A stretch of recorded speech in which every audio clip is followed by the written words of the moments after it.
Pelajaran pertama, orang-orang biasa, mereka itu selalu menyalahkan keadaan. Mereka itu selalu, ini gara-gara COVID lah, ini gara-gara pandemik lah, usaha saya gagal, ini gara-gara ditipu karyawan lah. Pokoknya Anda selalu menyalahkan orang lain.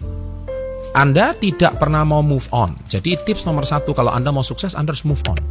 Anda nggak boleh menghabiskan waktu untuk mengutuk diri sendiri. Nggak mau introspeksi diri, apa yang menjadi masalah. Jadi saya yakin kalau Anda hari ini mau menjadi mental juara atau mental pemenang, nomor 1 Anda harus move on dari masalah yang sudah ada. Kalau kemarin masalah udah selesai, ya selesai. Anda diputus pacar, selesai ya selesai. Nggak cocok ya nggak cocok, ya udah. Ngapain kok Anda harus dipikir, merenung terus sama mantan? Anda nggak akan pernah bisa sukses. Yang kedua, you embrace change. Maksudnya itu apa? Kamu hari ini berani menerima perubahan. Orang yang mempunyai mental juara, orang yang mempunyai mental orang sukses, mental orang-orang miliarder, mereka itu berani menerima perubahan. Dunia sekarang sudah berubah, tapi orang-orang yang terbiasa menggunakan Nokia, dia pasti akan terus menggunakan Nokia. Artinya ketika orang sudah berganti ke smartphone, dia masih nggak bisa menggunakannya. Saya tahu tidak mudah menerima perubahan, tapi hanya perubahanlah yang abadi. Jadi kamu hari ini kalau ingin sukses, Anda harus benar-benar menerima sebuah adaptasi perubahan. Contohnya, ayah saya meninggal. Ya sudah, ayah meninggal. Terus Anda mau nangis sampai kapanpun, tidak akan menghidupkan ayah Anda lagi.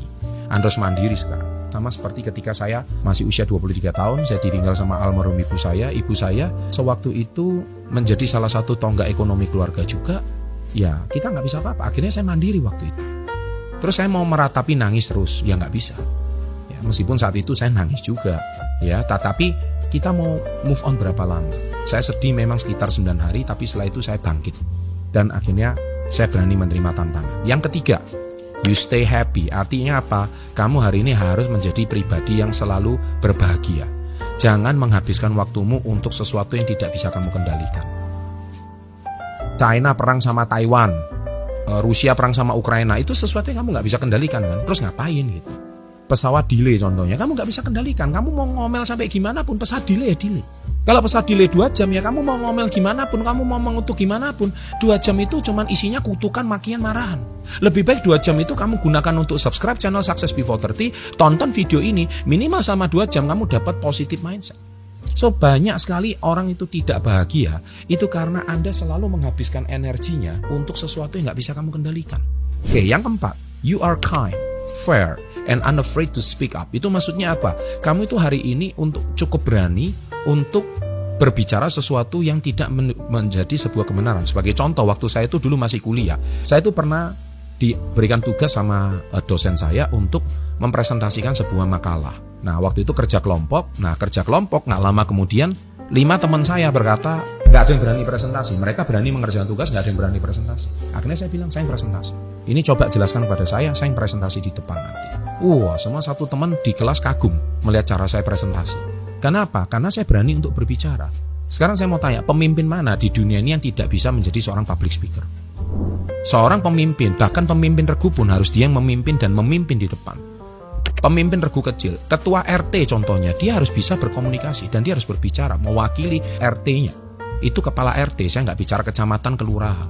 Jadi kalau Anda mau menjadi seorang pemimpin, high achiever people, Anda harus berani untuk speak up. Nah, itu kuncinya. Jadi berani terima perubahan itu kuncinya ya. Yang kelima, yaitu kamu berani mengambil risiko yang sudah diperhitungkan. Jangan mengambil risiko yang nggak bisa diperhitungkan.